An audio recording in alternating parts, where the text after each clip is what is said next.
Hello दोस्तों, मेरे YouTube channel में आपका स्वागत है। और आज की वीडियो में हम बात करेंगे कुंडली में नवम भाव के बारे में। कुंडली में नवम भाव में कौन सा ग्रह आपको किस प्रकार प्रभाव देगा, किस प्रकार आपको फल देगा, और नवम भाव में ग्रह किस प्रकार आपके जीवन को ग्रह राजा के समान बना सकता है, राजा के समान जैसी सोच दे सकता है, राजा के समान जैसा जीवन दे सकता है, इस बारे में हम जानेंगे।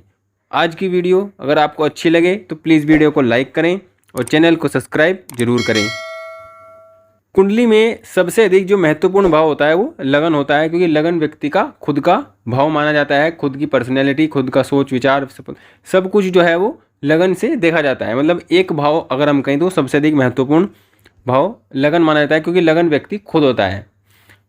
अब लगन के बाद व्यक्ति का सबसे महत्वपूर्ण भाव जो माना जाता है वो भाग्य भाव माना जाता है।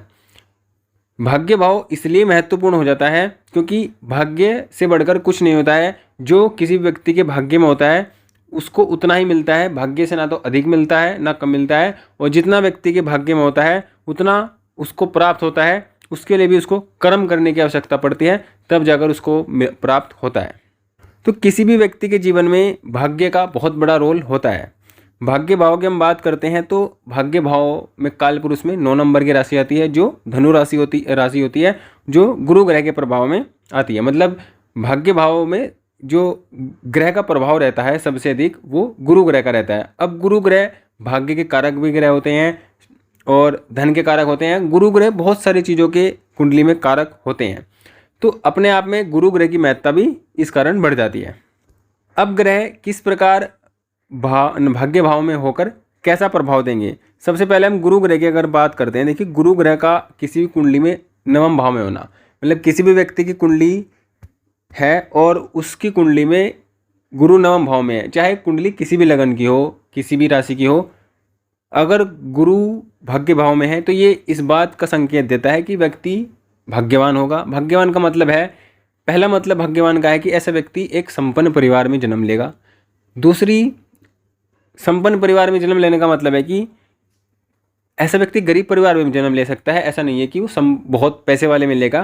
संपन्न का मतलब है जहाँ स्थितियाँ ठीक ठाक हैं। अगर इस पर पापक ग्रह की इस प्रभाव ज़्यादा है तो फिर ये स्थिति थोड़ी कम और हो जाती है। अगर शुभ ग्रहों की स्थिति गुरु और भाग्य भाव पर है तो ये स्थिति थोड़ी और अच्छी हो जाती है। लेकिन यहाँ पर यह कि व्यक्ति को जीवन में भाग्य प्राप्त होता है। भाग्य किस प्रकार प्राप्त होगा? घर परिवार से, पिता से, मुख्य रूप से पिता का सहयोग जीवन में व्यक्ति को पूरा मिलता है।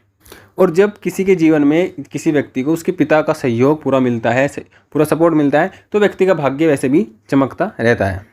अब गुरु अगर नवम भाव में है तो ऐसे व्यक्ति उदार होते हैं, दयालु होते हैं और बहुत स्वाभिमान रखने वाले होते हैं। देखिए, सूर्य के प्रभाव में भी ऐसा ही होता है और गुरु के प्रभाव में भी ऐसा ही होता है। लेकिन गुरु के प्रभाव में जो स्वाभिमान होता है वो उदारता के साथ होता है। मतलब व्यक्ति उदार भी होता है और स्वाभिमान भी होता है व्यक्ति के अंदर। तो व्यक्ति दूसरों के लिए काम करना पसंद करेगा। वह ऐसा पसंद नहीं करेगा कि वह दूसरे उसके लिए काम करे। वह इस प्रकार की सोच नहीं रखेगा। वह रखेगा कि मैं दूसरों के लिए काम कर दूं, दूसरों को दे दूं, खुद लेना पसंद नहीं करेगा। मतलब इस तरह की सोच व्यक्ति की होती है जब गुरु नवम भाव में होते हैं। लेकिन यहाँ से लगन पर प्रभाव पड़ता है सप्तम, तीसरे भाव पर और पंचम पर। तो तीसरे भाव पर जब प्रभाव पड़ेगा, गुरु का दृष्टि पड़ेगी, तो इसका मतलब ये होगा कि व्यक्ति जो भी प्रयास करेगा, जिस भी काम के लिए एफर्ट लगाएगा, मेहनत करेगा, उस पर जब गुरु का प्रभाव रहेगा तो उसमें बहुत आसानी से सफलता मिलेगी, आसानी से उसमें कार्य बनेंगे। और गुरु ग्रह का प्रभाव नवम भाव पर रहेगा, पंचम भाव पर रहेगा नवम दृष्टि, तो ये भी अपने व्यक्ति के जीवन में ज्ञान को बढ़ाने का काम करेंगे। व्यक्ति के जीवन में उसकी संतान को अच्छे जीवन देने का, अच्छी सोच देने का, व्यक्ति खुद की बुद्धि भी बहुत अच्छी, सतमार्ग पर चलने वाली, सत कार्य को करने वाली। मतलब कुल मिलाकर अगर हम बात करते हैं तो गुरु अगर नवम भाव में है तो ये व्यक्ति के जीवन को राजा जैसा बनाते हैं। राजा जैसा का मतलब है कि व्यक्ति के अंदर स्वाभिमान बहुत अच्छे स्तर का होता है, और वैसा स्वाभिमानी व्यक्ति ही राजा के समान जीवन जी सकता है।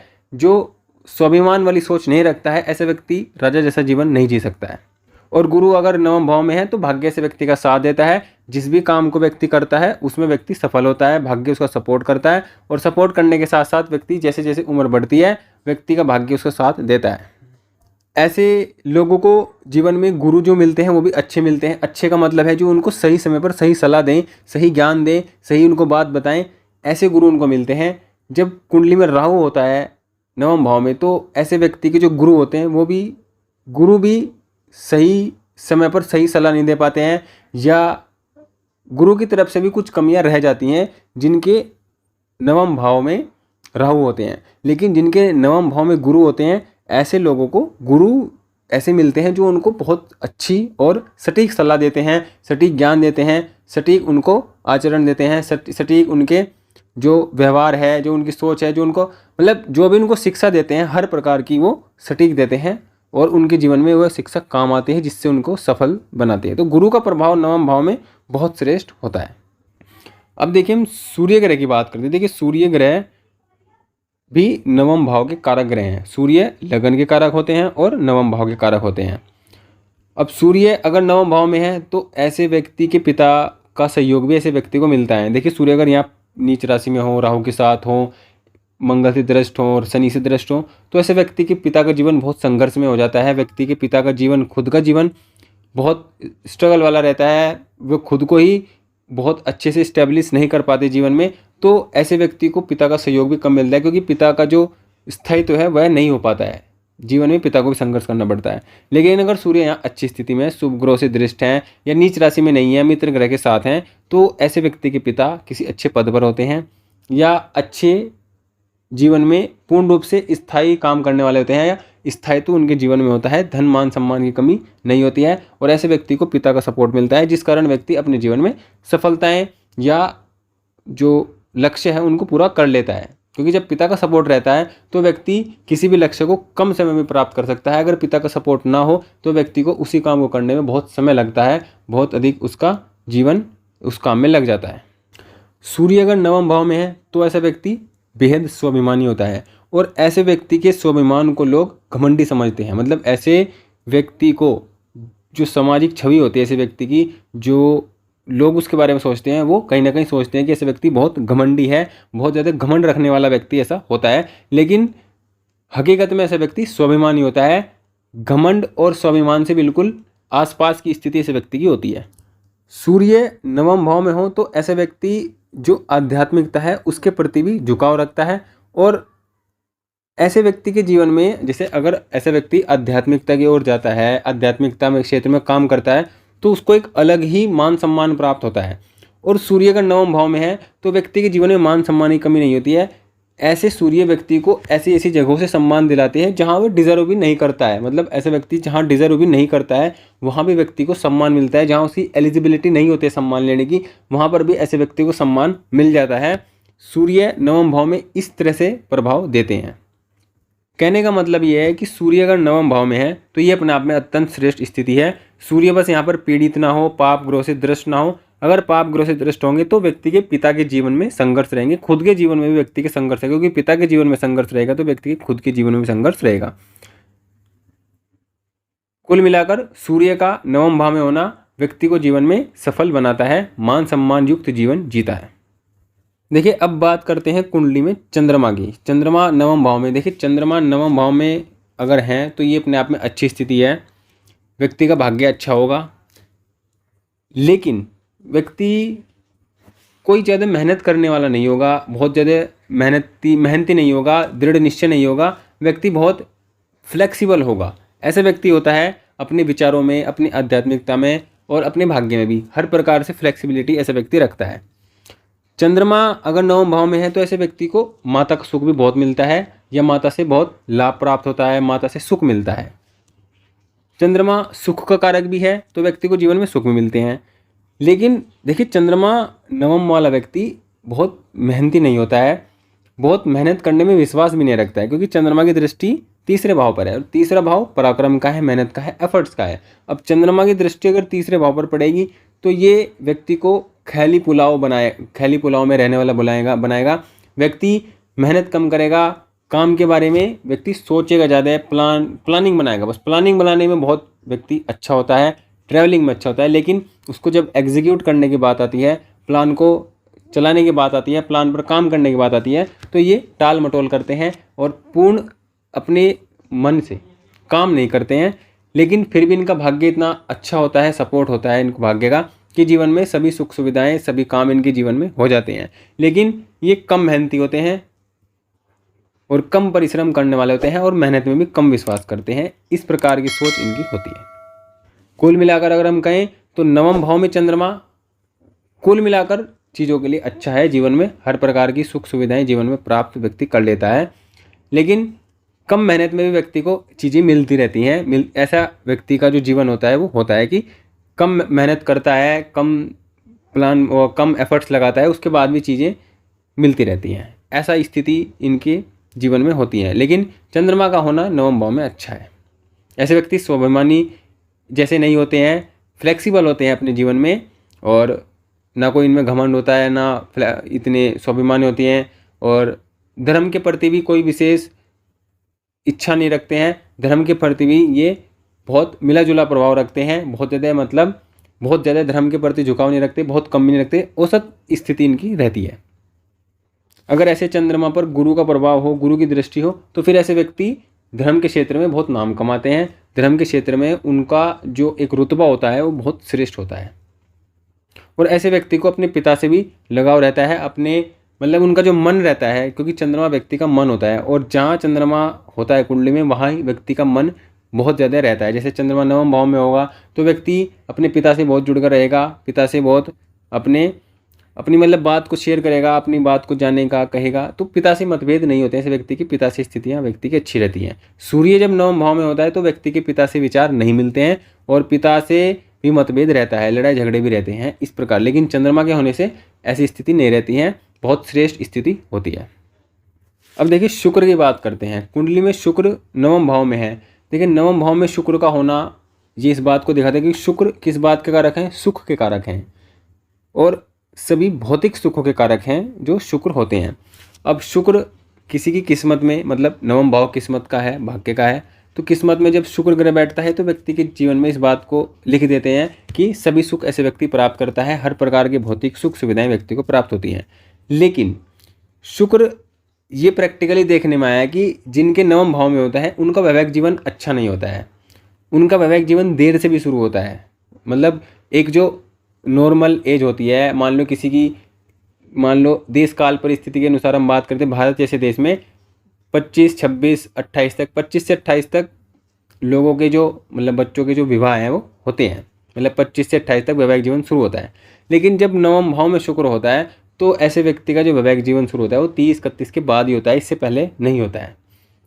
वैवाहिक जीवन भी बहुत श्रेष्ठ नहीं होता है, नॉर्मल होता है, लेकिन सुख सुविधाएं जो होती हैं व्यक्ति को पूर्ण रूप से मिलती हैं। वैवाहिक जीवन बहुत अच्छा खराब न औसत दर्जे का होने के बाद भी भौतिक सुविधाएं का मतलब है कि व्यक्ति अपने जीवन में जो भी जहाँ भी घूमना चाहता है, जिस भी चीज़ का यूज़ करना चाहता है, जैसे भी यूज़ करना चाहता है, जैसे भी अपने जीवन को खुशी से जीना चाहता है, उस प्रकार खुशियों से भी जी सकता है।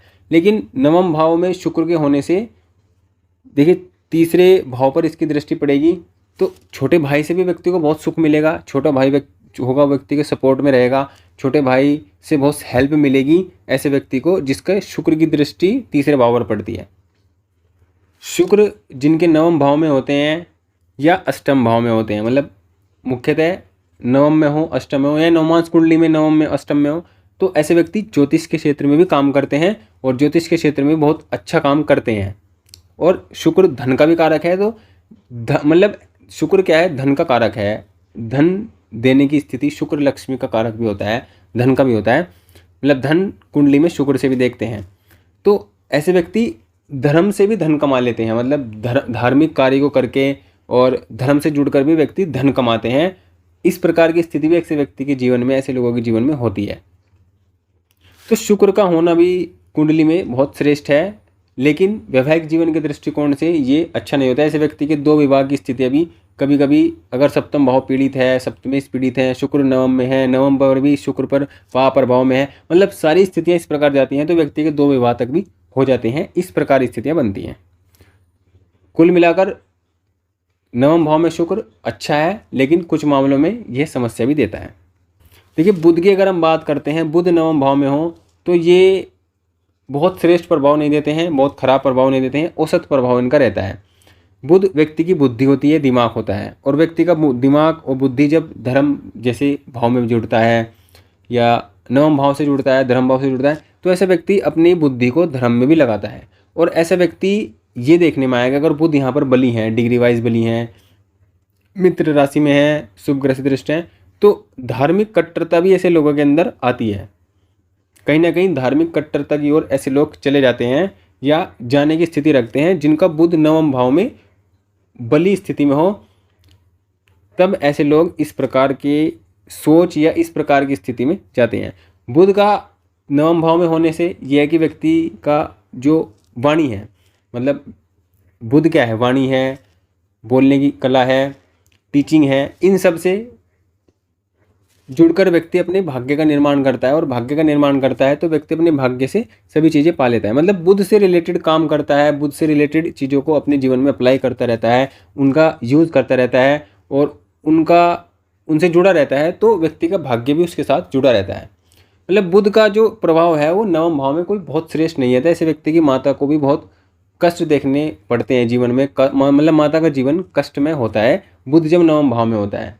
ये भी बहुत श्रेष्ठ स्थिति कुंडली में नहीं मानी जाती है। बुध का प्रभाव नवम भाव से अच्छा अष्टम भाव में मिलता है। ये आप आजमा सकते हैं। किसी कुंडली में अगर नवम भाव में बुध है और किसी कुंडली में अष्टम भाव, तो अष्टम भाव वाला व्यक्ति बुध के प्रभाव को ज़्यादा अच्छा बताएगा, या बुध की दशा अंतर्दशा बुध के समय में उसको ज़्यादा अच्छे फल प्राप्त होंगे, न कि नवम भाव में। तो बुध का नवम भाव में होना कोई विशेष प्रभाव नहीं देता है, कोई बुरा प्रभाव नहीं देता है। यह है कि बस लिमिटेड या औसत दर्जे का प्रभाव बुध का यहाँ पर रहता है। ऐसे लोग धर्म के मामले में अगर बुध पर पाप ग्रह की दृष्टि हो तो कुतर्क भी करते हैं। मतलब धर्म के मामले में अगर तर्क कम करते हैं, लॉजिक लगाते हैं, मतलब क्योंकि बुध लॉजिक भी होता है, तो धर्म के मामले में लॉजिक बहुत लगाते हैं। इतनी जल्दी धार्मिक चीज़ों पर विश्वास नहीं करते हैं, धर्म को बहुत लॉजिक के, साइंस की नज़रों से, लॉजिक की नज़रों से देखते हैं। और कभी कभी तो लॉजिक को इस प्रकार ये लगा लेते हैं कि कुतर्क की स्थिति में आ जाते हैं, कुतर्क भी ये करने लगते हैं धर्म के मामलों में। तो इस कारण इनकी जो धार्मिक कट्टरता है वो बढ़ती है। तो बुध का कुछ इस प्रकार का प्रभाव नवम भाव में होता है। अब देखिए मंगल की हम बात करते हैं नवम भाव में। तो मंगल क्या है? मंगल व्यक्ति की एनर्जी है, मंगल व्यक्ति का साहस है, पराक्रम है। अब अगर हम दृष्टि की बात करते हैं तो मंगल देखिए तीसरे भाव को देखते हैं सातवीं दृष्टि से नवम भाव में बैठकर, तो ऐसा व्यक्ति बेहद पराक्रमी होगा, मेहनती होगा, और उसके पराक्रम से देखिए यहाँ पर भाग्य उसका एक्टिव है और यहाँ पर उसके पराक्रम एक्टिव है। तो कहीं ना कहीं व्यक्ति जैसे जैसे किसी चीज़ के लिए प्रयास करेगा, किसी भी लक्ष्य के लिए प्रयास करेगा, किसी भी चीज़ को पाने के लिए प्रयास करेगा, तो उसमें उसका भाग्य उसका सपोर्ट करेगा। और मंगल है तो व्यक्ति अपनी ऊर्जा के साथ प्रयास करेगा, जिस कारण व्यक्ति सफल होगा। तो नवम भाव में मंगल का प्रभाव श्रेष्ठ होता है। क्यों होता है? क्योंकि ऐसा व्यक्ति बहुत बैलेंस किस्म का होता है अपनी ऊर्जा को धर्म के मामलों में लगाने में। कहने का मतलब ये है कि जब मंगल का प्रभाव नवम भाव में होता है तो ऐसे व्यक्ति का भाग्य, मतलब उसकी ऊर्जा और उसकी भाग्य उसके साथ साथ चलते हैं। जैसे जहाँ व्यक्ति अपनी ऊर्जा को यूज़ करता है, मतलब मेहनत करता है खेल में, स्पोर्ट में या कुछ बनने में, तो उसकी ऊर्जा के साथ साथ उसका जो भाग्य है वो उसके साथ जुड़ता रहता है। तो ये एक बहुत पॉजिटिव स्थिति कुंडली में बनती है। मतलब ऐसा व्यक्ति अपनी मेहनत से, अपनी ऊर्जा से अपने भाग्य का निर्माण कर लेता है। मंगल की दृष्टि 12 भाव पर पड़ती है। 12 भाव किस चीज़ का होता है? 12 भाव खर्चों का होता है, 12 भाव सही सुख का होता है। तो इन चीज़ों में बहुत एक्टिव रहता है ऐसा व्यक्ति और बहुत ज़्यादा एग्रेसिव भी रहता है। ऐसे व्यक्ति के अंदर जो बल है और जो बुद्धि है, मतलब जो विवेक है, बल और विवेक दोनों का जो प्रयोग करने की स्थिति होती है वो श्रेष्ठ होती है, अच्छी होती है। मतलब ये सब प्रभाव तब होते हैं जब मंगल कुंडली में शुभ हो, मतलब अच्छे प्रभाव में हो, शुभ ग्रह से दृष्ट हो, तो मंगल का पॉजिटिव इफेक्ट व्यक्ति को मिलता रहता है। लेकिन अगर यहाँ पर राहु के साथ हो, शनि से दृष्ट हो, तो फिर व्यक्ति के भाग्य में प्रॉब्लम आती है। व्यक्ति जहाँ भाग्य अपनी मतलब एनर्जी को लगा रहता है वहाँ भाग्य साथ नहीं देता है, और जहाँ व्यक्ति कुछ नहीं करता है वहाँ व्यक्ति का साथ उसका भाग्य दे देता है। मतलब एक अनबैलेंस स्थिति व्यक्ति के जीवन में रहती है। तो मंगल का प्रभाव इस प्रकार रहता है। अब हम शनि की बात करते हैं। देखिए शनि का प्रभाव कुछ अलग ही प्रभाव नवम भाव में रहता है, क्योंकि शनि जहाँ बैठते हैं उस भाव को अच्छा बनाते हैं। अब इस फॉर्मूले से अगर हम बात करते हैं तो शनि यहाँ पर भाग्य अच्छा करेंगे, लेकिन तीसरी दृष्टि लाभ भाव पर पड़ेगी, जिस कारण व्यक्ति के जीवन में लाभ की कमी रहेगी। मतलब भाग्य तो व्यक्ति का अच्छा होगा, लेकिन लाभ की कमी रहेगी। ये एक विरोधाभास जैसी स्थिति शनि की नवम भाव में पड़ती है कि शनि बहुत अच्छा रिजल्ट करेंगे। अब अच्छा रिजल्ट करने का मतलब है भौतिक युग में व्यक्ति अपने जीवन में बहुत लाभ प्राप्त करे, लेकिन लाभ में तो कमी रहेगी क्योंकि शनि की दृष्टि है, लाभ से अलग करेगी। अब तीसरे भाव पर शनि की दृष्टि पड़ेगी तो ये तीसरे भाव को एफर्ट्स को बढ़ा, मतलब तीसरे भाव पर अगर पाप ग्रह की दृष्टि है तो ये अच्छा है। चाहे कोई भी पाप ग्रह है, अगर तीसरे भाव पर पाप ग्रह की दृष्टि है तो व्यक्ति अपनी मेहनत करने वाला होगा, प्रयास करने वाला होगा, प्रयासों में कमी नहीं रखने वाला होगा। और व्यक्ति किसी भी परिस्थिति में हो, मान लो कोई व्यक्ति है जिसकी तीसरे भाव पर पाप ग्रहों का प्रभाव है और कोई व्यक्ति है जिसके तीसरे घर पर शुभ ग्रह का प्रभाव है, तो शुभ ग्रह वाला विपरीत परिस्थितियों में मेहनत नहीं कर पाएगा, एफर्ट नहीं लगा पाएगा। और जो पाप ग्रह वाला व्यक्ति है, तीसरे भाव में प्रभाव है जिसका पाप ग्रह है, वो कैसी परिस्थिति हो, कैसी विकट परिस्थिति हो, उसमें भी अपने प्रयासों में भी कमी नहीं रखने वाला होगा। ये मुख्यतः प्रभाव रहता है तीसरे भाव पर पाप ग्रह और शुभ ग्रह के प्रभाव में। तो यहाँ पर ये स्थिति बनती है कि व्यक्ति के प्रयासों में कमी नहीं होती है, व्यक्ति लगातार प्रयास करता है, मेहनत करता है, लाभ में कमी है। और देखिए इसके बाद जो 10वीं दृष्टि है, शनि की 10वीं दृष्टि छठे भाव पर पड़ेगी। और छठे भाव से क्या होगा, क्योंकि दृष्टि जहाँ पर शनि की पड़ती है, जिस भाव पर, जिस ग्रह पर, वो उससे अलग करने का काम करते हैं, दूर करने का। तो ये दृष्टि भी बहुत अच्छी है। किस मामले में अच्छी है कि रोग रिपु ऋण प्रॉब्लम्स जो है वो दूर रहेंगी, उनसे व्यक्ति का जो सामना है वो कम होगा।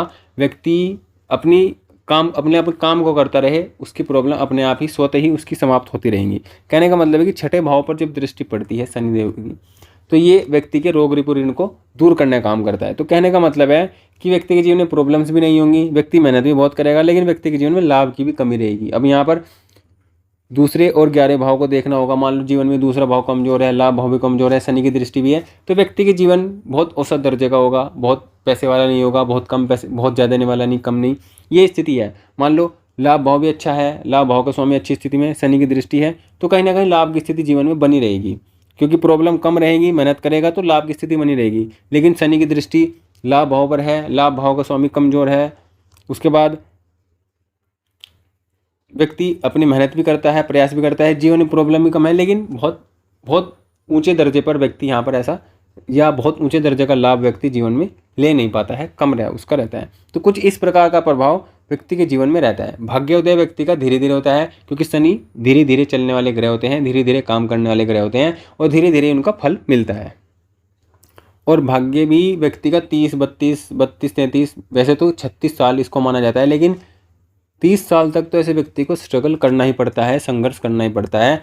30 साल के जाकर धीरे धीरे स्थिति व्यक्ति की कंट्रोल में आती है कि व्यक्ति का जीवन बहुत सुचारू रूप से चल सके। 30 साल तक तो अनबैलेंस जीवन ही चल पाता है जिसका शनि भाग्य भाव में हो। तो शनि का प्रभाव कुछ इस प्रकार नवम भाव में रहता है। अब अगर हम राहु की बात करते हैं नवम भाव में, तो राहु नवम, देखिए राहु को किन भाव में अच्छा माना गया, राहु को तीसरे में, छठे में, 10वें में और 11वें में, ये भाव हैं जिसमें राहु को अच्छा माना गया है। और राहु अकेला हो तो अच्छा माना गया है, मतलब राहु अगर कुंडली में अकेला है तो ये श्रेष्ठ है। उसके बाद राहु कुंडली में तीसरे, छठे, 10वें में है तो ये अत्यंत श्रेष्ठ है।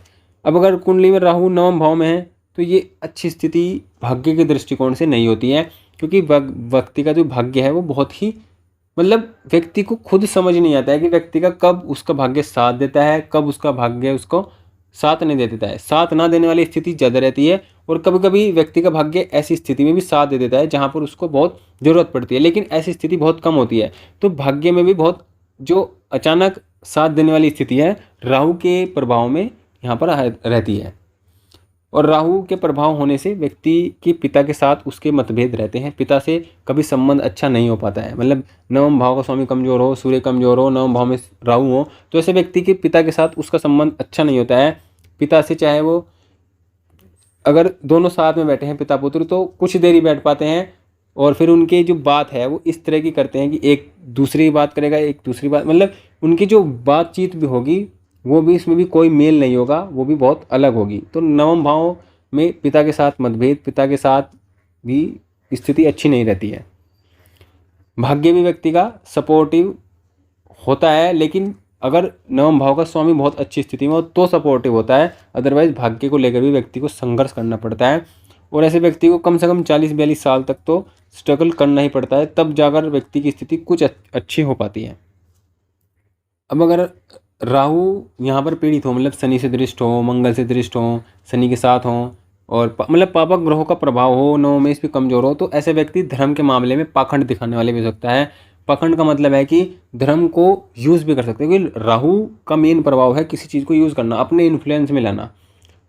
राहु एक मायावी ग्रह है, धोखे देने वाला ग्रह है, तो ये धर्म के मामले में भी व्यक्ति को, लोगों को धोखा दे सकता है और उनका फ़ायदा उठा सकता है। उनकी जो धार्मिक है, आस्था है, उनको तोड़ने का काम कर सकता है, उसका गलत फ़ायदा भी ऐसे लोग उठा लेते हैं जिनका राहु नवम भाव में हो और जो पीड़ित हो। अगर अच्छे प्रभाव में है तो व्यक्ति लोगों को धार्मिक ज्ञान भी देता है, धर्म के मामले में बहुत अच्छी जानकारी भी देता है, धर्म के मामले में लॉजिकली जागरूक भी करता है। लेकिन अगर पीड़ित है तो ये नेगेटिव रिजल्ट बहुत ख़राब देता है।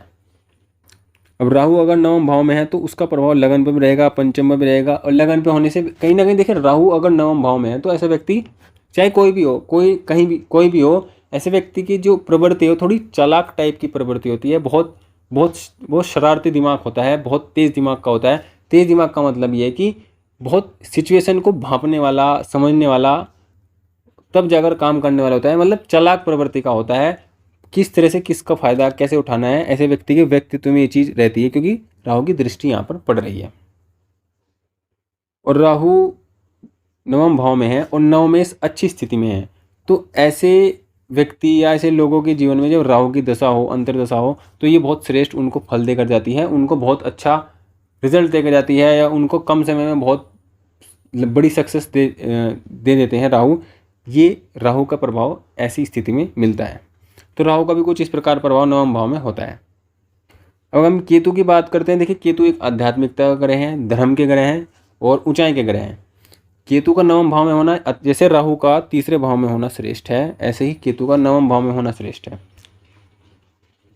केतु जब नवम भाव में होते हैं तो ऐसे व्यक्ति धर्म के प्रति रुचि रखता है, लोगों को धर्म के बारे में जानकारी देता है, धर्म के बारे में जानकारी इकट्ठी करता है। पुरानी टेक्स्ट बुक जो है धर्म से रिलेटेड है, या धर्म की गहराइयों में धर्म से रिलेटेड जो बातें हैं, जो चीज़ें हैं, जो रीति रिवाज हैं, जो सब कुछ है, उनकी गहराइयों में जाने का काम ऐसे व्यक्ति करता है, और कुछ एक अलग ही नई बात लोगों को बताता है। कुछ ऐसे व्यक्तित्व का ऐसे व्यक्ति होता है।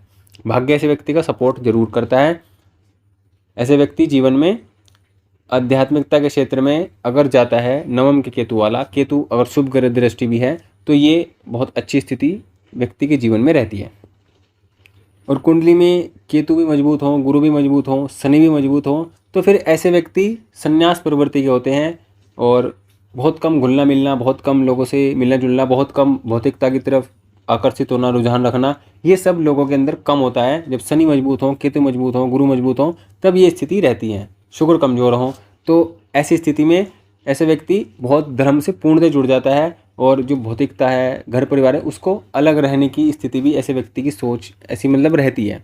वो भी अलग अलग परिस्थितियों पर निर्भर करता है। ऐसा नहीं है कि केतु इसमें आए तो ऐसा प्रभाव होगा, ऐसा नहीं होता है। उसमें भी अलग अलग परिस्थितियाँ होती हैं, लेकिन केतु के नवम में होने से ऐसी स्थितियों की जो स्थिति है वो उनकी पॉसिबिलिटी ज़्यादा रहती है। तो इस प्रकार की स्थिति कुंडली में रहती है। नवम भाव में जब कोई भी ग्रह प्रभाव देता है, किस प्रकार ऐसे व्यक्ति मतलब किस प्रकार ग्रह व्यक्ति के जीवन को प्रभावित करता है, तो कुंडली में अगर देखा जाए तो सूर्य हो, मंगल हो, गुरु हो और राहु हो, ये कुछ प्रभाव हैं जो व्यक्ति को राजा जैसा जीवन देने का काम करते हैं। राहु भी राजा जैसा जीवन देने का काम करते हैं। अगर अच्छे प्रभाव हों तो बहुत श्रेष्ठ प्रभाव देते हैं, और बाकी जो ग्रह हैं वो इतना अच्छा प्रभाव नहीं देते हैं नवम भाव में। ऐसा नहीं है कि नवम भाव भाग्य का ग्रह है और जो नवम भाव में बैठेगा वही भाग्य को बढ़ाने का काम करेगा। भाग्य उस चीज़ से जुड़ा जरूर होता है, लेकिन प्रत्येक ग्रह नवम भाव में बहुत श्रेष्ठ फल दे ये जरूरी नहीं होता है। तो इस प्रकार हमने आज की वीडियो में नवम भाव के बारे में जानने का प्रयास किया। नवम भाव में ग्रहों की स्थिति को, ग्रहों के फल को जानने का प्रयास किया। वीडियो अगर आपको अच्छी लगी हो तो प्लीज़ वीडियो को लाइक करें और चैनल को सब्सक्राइब जरूर करें।